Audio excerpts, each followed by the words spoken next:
And a big good morning to Milos Raonic, who is joining us this morning. Thanks so much for coming in. Canada's #1 ranked singles player, number 13 in the world.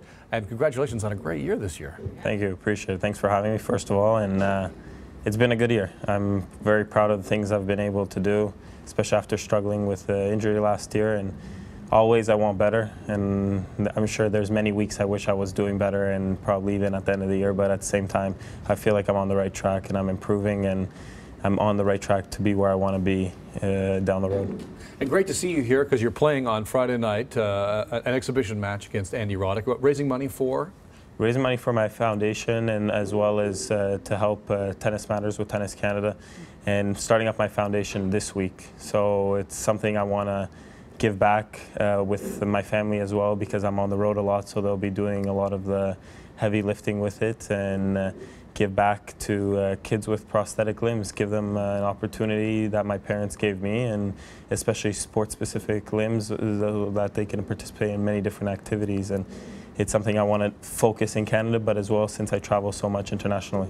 Milos, you know, your success can be, I think, attributed in part to your family. And you want to talk a little bit about that road to number 13 in the world. And the world of tennis, it really relies on the family support, doesn't it? Yeah, no, I think without my family, there would be none of this. I don't think I'd be here this morning. I don't think I'd be competing as well as I do on the world stage. And it goes from when I was 9 years old, my father driving me to the courts at 6 in the morning, and my mom picking me up to take me to school. And then my mom getting out of work and picking me up at 12 from school. Then my dad, after the end of the day, picking me up, taking me home. And even to this day, I have a big team around me, from coaches to fitness trainers through management and everything.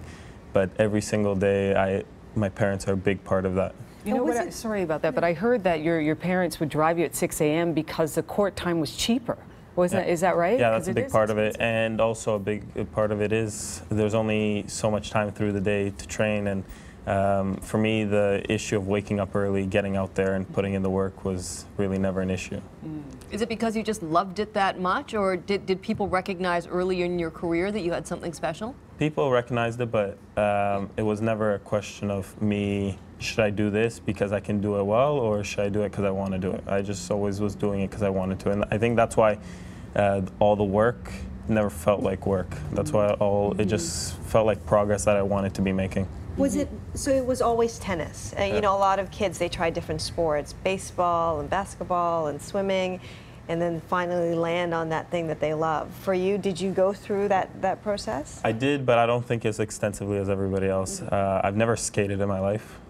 Street hockey is as close as I got to that. I enjoy basketball a lot. I enjoy a lot of other sports that I really did through high school and elementary school, but the thing is, it was always tennis, and I really enjoyed tennis and I wanted to excel at it, that I didn't participate that much in other sports, so I wouldn't get hurt through other activities as well. At the beginning of this interview, you said you feel like you're on the right path. Alan had mentioned that you've done extraordinarily well and had a couple of really great years in the past couple of years.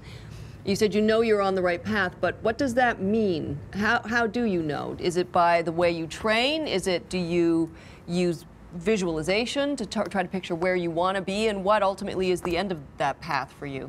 No, I think it's, for me, it's always comparing yourself with the best. I think in the tennis world nowadays, I think you have 3-4 guys that really stand out as elite class, and I've played them quite a few times this year, and I feel like I've been able to sort of chip away, and hopefully next year I can sort of kick that door down and make even a bigger difference.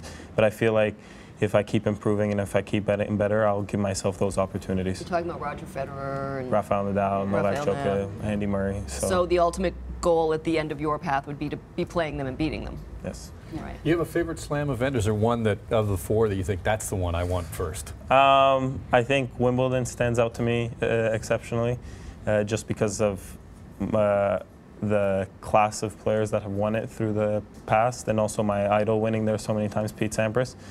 But I haven't had the best memories there, but I'm still chipping away and working at that. And you used to videotape his games, right? And watch it over and over. How many times would you watch a single game? A lot. It depends on, I can probably recall 3 of his matches to this day that I probably haven't watched the last 5-6 years. I can recall them still quite well.